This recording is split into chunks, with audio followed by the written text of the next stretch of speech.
Alam nyo, sa totoo lang, napanood nyo ba yung mga graduation ngayon? So, buwan ng mga graduation ngayon, di ba? Ang dami kong nakikita sa Facebook na mga nagsasabit ba ng mga money garland. Okay lang naman sana yun, nakakatuwa. Hindi ko naman masisisi ang mga magulang doon kung gusto nilang sabitan o bigyan yung mga anak nila ng pera. Kaya lang minsan sana maging sensitive tayo sa kapaligiran din natin dahil mas marami ang kabataan na nakakakita, lalong-lalo na yun ang pinaka-importanteng parte sa mga buhay nila, ang graduation. So, maraming kabataan ang hindi nakakatanggap ng ganun. So, para lang sa ibang magulang, kung maaari lang naman na sana gawin na lang natin kung gusto nating bigyan ng pera ang ating mga anak or ng money garland na yan. Pagpasok na lang sana sa pintuan ng ating mga bahay or may pa-surprise na ganyan. Huwag na lang sana sa loob ng eskwelahan kasi pera yan eh, di ba? Maraming mga kabataan na ang mga magulang ay talagang gumagapang sa hirap para lang makapagtrabaho at mabigyan ng magandang edukasyon ang mga anak.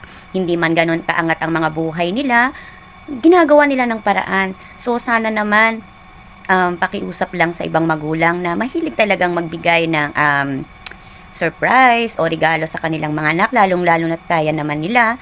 Sana lang po, wag na lang nating ipakita sa ibang mga kabataan na walang kakayanan na mabigyan or magkaroon ng ganoong klaseng karaming pera ng kanilang mga magulang.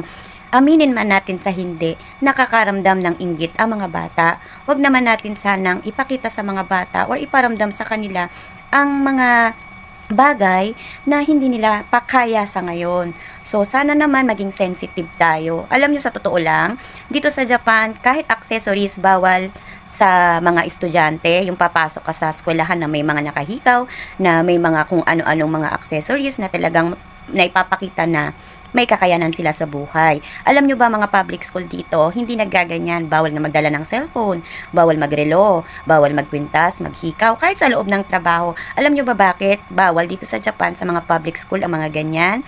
Dahil gusto nila na iparamdam sa mga bata na pare-parehas at pantay-pantay sila. Mayaman man o mahirap, kailangan sa loob ng eskwelahan ay pare-parehas lamang sila. Kaya nga kapag mayroong field trip ang mga bata, talagang kung magkano lang ang kailangan at magagastos doon sa field trip, yun lamang ang pwedeng dalhin na pera ng bata at hindi na pwedeng sumobra doon. Dahil nga, kailangan ng pantay-pantay na treatment para sa mga kabataan, lalong-lalo na sa mga estudyante at lalong-lalo na sa walang kakayanan na magbigay ng napakalaki para sa kanilang mga anak. So sana maging sensitive naman tayo kasi ang dami-dami ko po talagang nakikitang ganito. Sana kung gusto nating pangarangalan at tuwan-tuwa tayo at gusto nating i-surprise ang ating mga anak, sana sa loob na lamang po ng bahay at wag na nating ipakita sa ibang mga kabataan na walang kakayanan ang mga magulang na magbigay sa kanila noon. Oo, nakaka-proud. Sobrang nakaka-proud. Kahit ako gusto kong gawin sa mga anak ko yon. Pero hindi ko nagawa. So nauso din ang money cake, 'di ba? Doon sa money cake na yon, alam nyo ba? Binigyan ko yung anak kong yun. Kaya lang hindi sa lahat nakang makakakita. Kasi nga kailangan family lang talaga. Kasi hindi natin masasabi or hindi natin mapiplease ang lahat ng mga nag-iisip na mga nakakakita noon. So, sana naman maging sensitive tayo. So, yun lang para sa mga parents, tita, ninong, ninang. Kung gusto niyong bigyan ng regalo ang inyong mga pamangkin, inaanak, or mga anak, sana maging sensitive tayo sa ating kapaligiran at doon na lang natin ibigay sa bata kapag walang nakaharap na ibang mga batang walang kakayanan para mabigyan o magkaroon ng ganong klaseng kalaking pera. Yun lang.